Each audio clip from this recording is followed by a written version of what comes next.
Water melon எங்கே போனாலும் water மெலனில் கையில் பிடிச்சிக்கின்னு என்ன பண்ணுவார் பார்த்தீங்கன்னா அந்த அப்படின்னு சொல்லிட்டு ஒரு ரியாக்ஷன் ஒன்று கொடுக்குறது.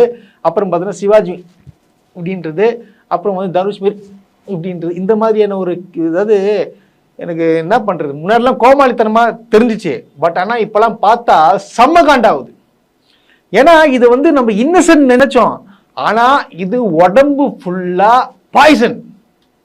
எதுக்கு இப்படி சொல்கிறேன்னா, இவன் வந்து சினிமாவில் வாய்ப்பு கிடைக்கிறதா ஏதோ லூசுத்தனம் வளரான்னு பார்த்தா இந்த சாதிய கொலை நடந்துச்சு பார்த்தீங்களா, ஆணவ கொலை நடந்துச்சு பார்த்தீங்களா, இதுக்கு இந்த ஆள் என்ன பேசுகிறான்னா, எதுக்குங்க பெட்ரோல் சம்பந்தம் எல்லாம் காதலிக்கிறீங்க, இது பாருங்க சுர்ஜித்தோட வாழ்க்கையை போயிடுச்சு. சுர்ஜித் பிரதர் வந்து பாத்தீங்கன்னா நம்ம முக்குளத்தூர் சமுதாயத்தை சார்ந்தவர் தான். ஒரு சகோதரரை கூட பிறந்தவரே கொலைகாரனா ஆக வச்சிருக்காங்க.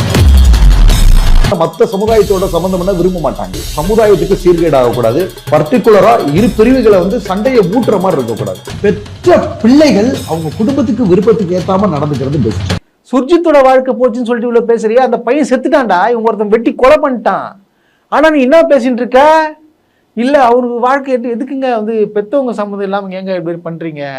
அதாவது இப்ப யாருன்றது தெரிஞ்சுங்களா உங்களுக்கு, உடம்பு பூரா விஷம், அந்த சாதிய வன்மம் கூடி இருக்கு. இவருக்கு வயது பார்த்தீங்கன்னா 38க்கு மேலே இருக்கும்னு நினைக்கிறேன் நான்.